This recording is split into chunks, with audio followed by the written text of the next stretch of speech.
Good morning, fellow travellers.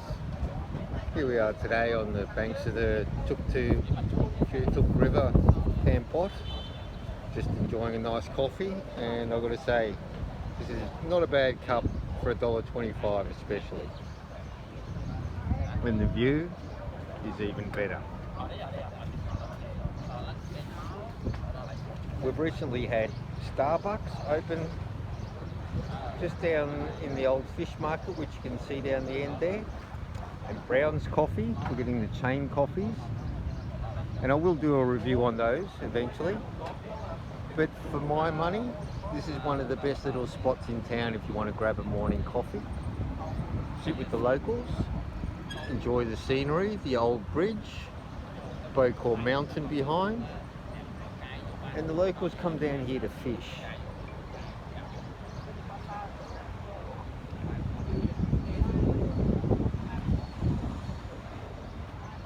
People dropping a line, hope they get lucky. And down the end there, that's the Starbucks in the old fish market. And if you want to do a bit of fishing yourself, there's actually a shop that sets up here and they hire out fishing equipment, which is a brilliant idea, I think.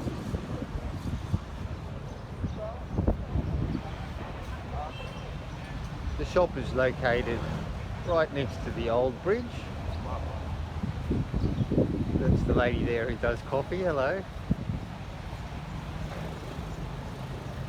It's located inside the Tourist Information Centre. It's called Durian Coffee, and it's a wonderful little spot.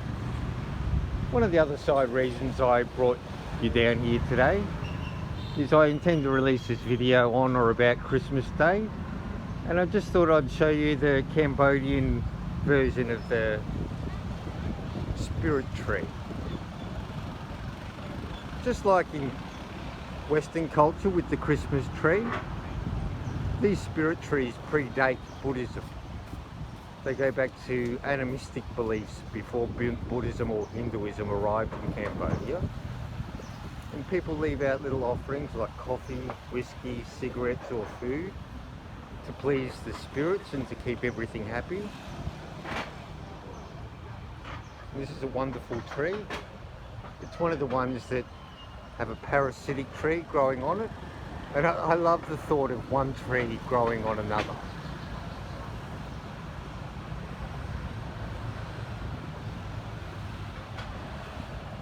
People burn incense and give anything they think will make the spirits happy.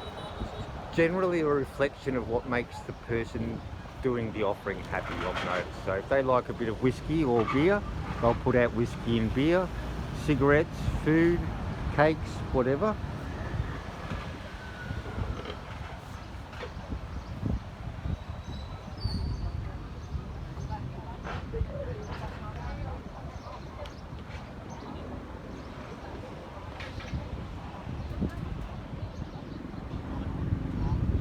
So this is a highly recommended spot if you want to come down, sit with the locals, enjoy a spectacular view. I can hear the birds in the background. I'd just like to wish everyone who's watching a Merry Christmas and a Happy New Year. I hope you're safe and well and enjoying with family and friends. I know on Christmas Day I'll be spending it with friends. That's why I'm pre-recording this video.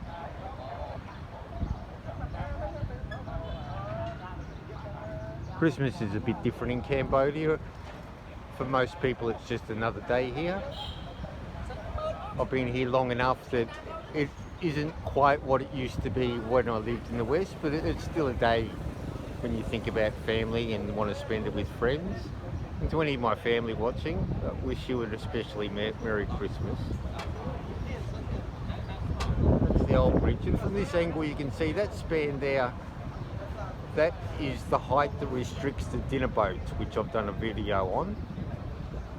The dinner boats, to get under that tight little squeeze, actually have to disassemble the lights and decking on their top deck.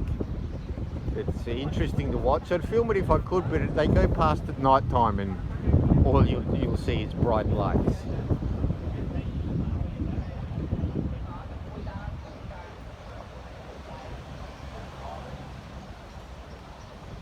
commercialisation from the west creeping in at 7-Eleven over on the corner. And this is perfect timing. Here's a monk out collecting alms. Buddhism in Cambodia comes from the same school as Thai, from the southern school, which was mainly propagated from Sri Lanka. They wear a different colour clothing than the monks in neighbouring Vietnam. You can pick the Khmer ones by that.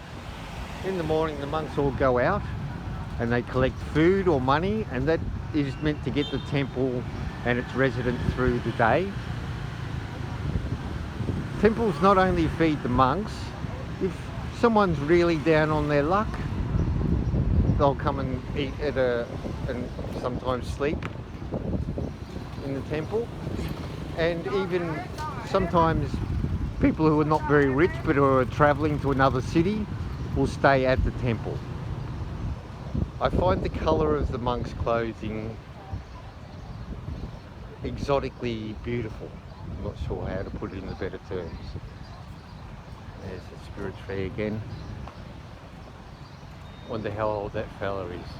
I'd have to say it'd be at least 100 years old, planted in the 1910s or 20s when the French really started to develop Kampot.